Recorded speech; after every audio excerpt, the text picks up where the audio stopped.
Researchers such as John Levi, Martin Leitke and others have repeatedly pointed out that almost all of the photographs from the 1800s seem to have the sky purposely doctored to blur it out. Notice how you can never see any clouds, distant hills or land on the horizon, the sun even, and on some of them you can even see the sloppy pixelated cuts around the buildings. Are they purposely hiding something? And if so, what and why? We have also noticed that churches and older structures around Scandinavia, and the rest of the world for that matter, all have large open belfries, but with no bells in them. They also seem to have human-sized arches and platforms, much like old skyscrapers and towers such as the Empire State Building and the Eiffel Tower. They have them very near the top. Is it possible both questions have the same simple answer? As always, the topics we touch on in our videos are our own musings and should be taken as such. Do your own research and come to your own conclusions. There was obviously something in the skies that they didn't want us to see. Were there commonplace atmospheric anomalies that would seem strange to us today? Were there literally no clouds or sun? Were there flying rainbow unicorns? Probably not. But what if the skies were full of airships? This might sound absurd at first, but consider this.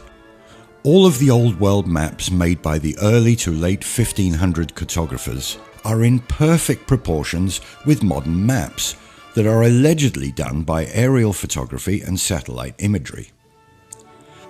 They even have major and minor rivers mapped out in dense, impenetrable jungle and forest regions. They even have coastlines and areas mapped out in places we had allegedly never even discovered or explored at that time. You would need a craft that can go slow enough to map out the terrain, fly high enough for area perspective, and low enough to see details. You would also need a whole fleet of these to map out the whole world.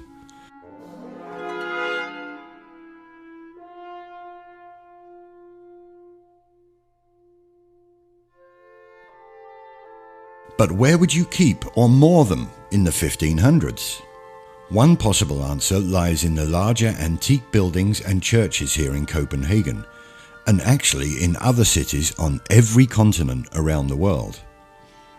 If you're new to Tatarian mudflood research, there is mounting evidence that most of these old buildings are much, much older than the late 17 or 1800s, as is claimed by lamestream history. Possibly hundreds of years older. As you can see from these images, all of these older buildings and churches have basically the same mechanical structures on their roofs, albeit in many differing designs. The aerial, the ball, the 360-degree openings, or sometimes the fenced-off landing platforms. We call these towers belfries, yet strangely, most of them have no bells, or even the mechanical framework to hang them on. Why would this design of towers be universal across the country, and as you will see later on, also across the world? Did these people have bats in their belfries?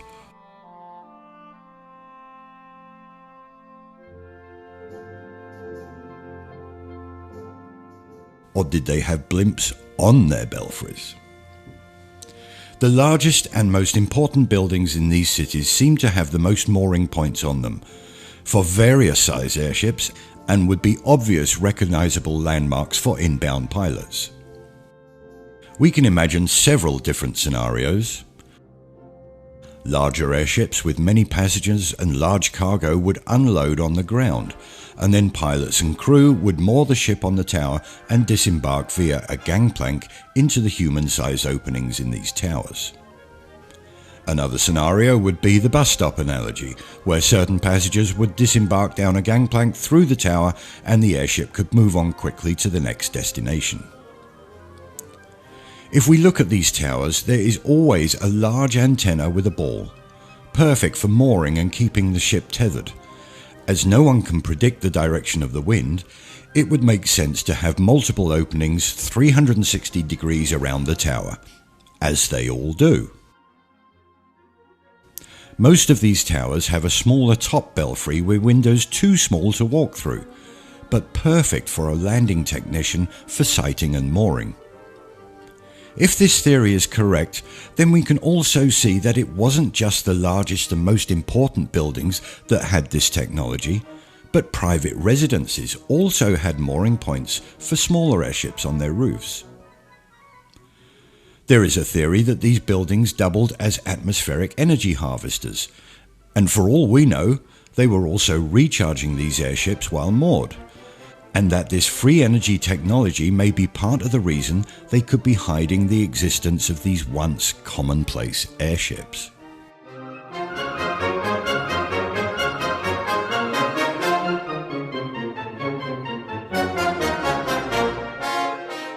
Which brings us to structures such as the Eiffel Tower, the Blackpool Tower, and the thousands of other towers around the world, also with platforms, mooring architecture, and possible atmospheric harvesting technology.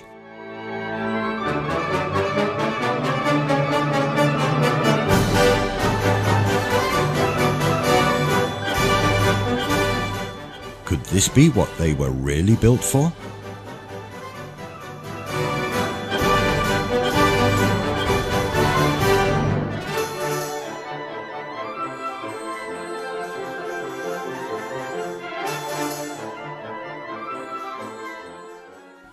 As John Levi points out, most of our train stations seem to have pointless high hangar-shaped roofs and open halls, unless in fact that's exactly what they were, airship hangars and airports with connecting hubs to trains.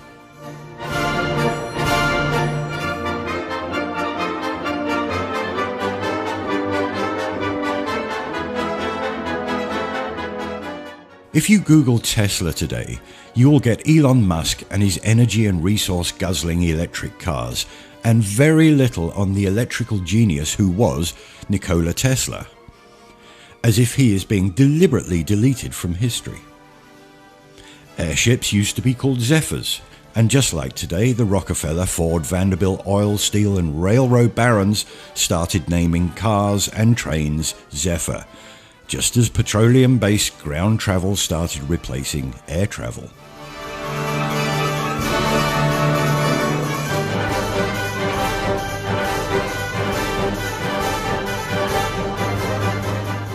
This amazing green, clean, quiet mode of travel was obviously not profitable to the oil barons and needed to go. These airships were actually still quite commonplace even in the early 1900s, as we can see here. As we know, alcohol prohibition was really about removing natural plant-based fuels like ethanol, so that the automotive industry had to rely on profitable big oil for fuel. But how would you eliminate your biggest competitors that can fly without the use of petroleum-based fuel? By scaring the shit out of everyone to ever set foot on one of these airships again. False flag, anyone?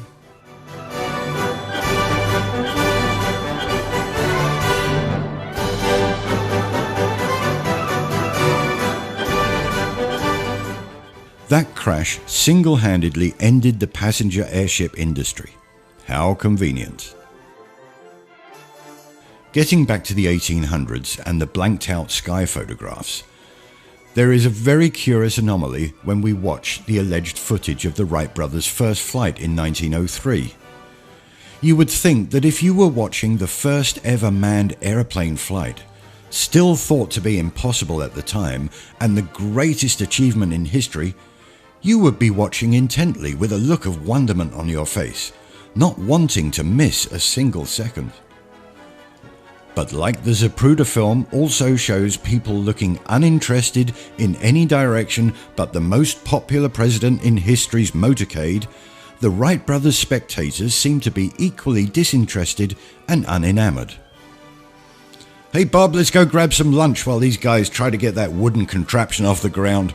While there is a theory out there that says that entire flight was faked Hollywood-style production using models, Another explanation could be that it was actually commonplace to see flying machines in the sky, and therefore no big deal to see a several hundred-foot low-altitude flight. Musings or not, the evidence seems to point in this direction. Were we flying across the Atlantic in the 14 or 1500s, as the old maps seem to suggest? Why did they blur out the skies in the 1800s? Why are there no bells in the so-called belfries? And how the hell did they get that up there, if not by air?